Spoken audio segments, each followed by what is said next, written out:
Alrighty guys, let's get right into this review. The Milwaukee Bucks had a special themed Star Wars night as they take on the New York Knicks in the Bradley Center for the third time that the team matches up overall and the second time in Milwaukee. The Bucks went on to defeat the Knicks 106-91 and look more like the team a year ago that won 41 games and went to the playoffs. Off the bench and in 28 minutes, my man Michael Carter-Williams scored 20 points, dished out 5 assists and grabbed 3 rebounds in an extremely efficient manner. This is the Michael Carter-Williams that I support and the Michael Carter-Williams that everybody should support. He has a phenomenal game as Jerryd Bayless misses due to the injury that looked like he sustained yesterday in Detroit. Greivis Vasquez was inactive once again and Tyler Ennis, who shouldn't be playing, didn't play. I'm just going to say it and call it like it is. I don't think Tyler Ennis should be a part of the franchise anymore. And I know that's a bold statement and a statement that I'm making in a review, but I just made my decision. So if you don't like it, then I'm sorry. But Tyler Ennis is going to have to prove to me that he deserves to stay on this team. And the attitude that he's been displaying in the locker room that I've been reading on in certain articles just isn't good.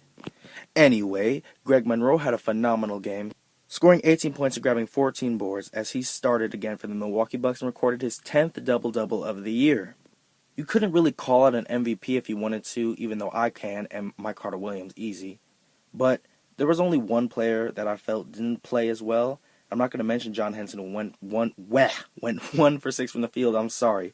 But Chris Middleton went 2 for 10, shooting 20% from the field. And he's supposed to be our best shooter, and he just could not find the bottom of the bucket tonight. Which is fine when you have other people picking up your slack and making shots. Which is what happened as the Bucks scored plus 100.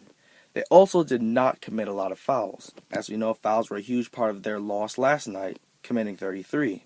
Tonight, the Bucks committed only 22 fouls, and a lot of them were in garbage time. So I'm just going to say maybe they committed 17 actual turnovers that had any difference in the game. Giannis Antetokounmpo and Jabari Parker had a respectable 17 each as they perform and bring us many highlights of both as they are in tune to do, especially Jabari Parker, who is just looking better and better with each minute that he plays. O.J. Mayo also provided 17 points as he took the starting role for Jerryd Bayless at point guard.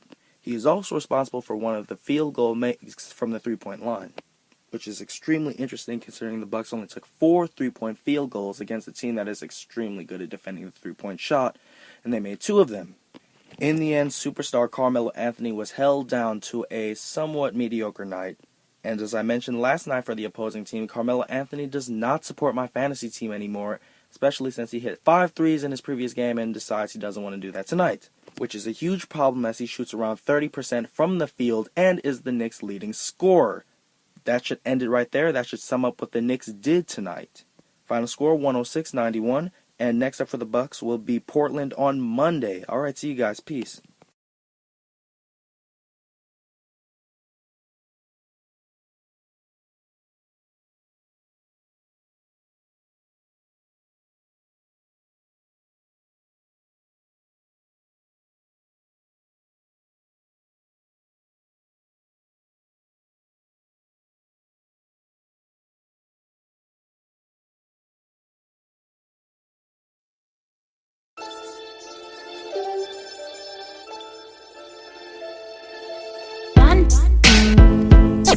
It's fun.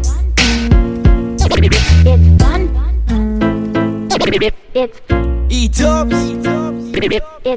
It's fun in this world we live in. Yeah. Chilling with the homies, smoking loud in the kitchen.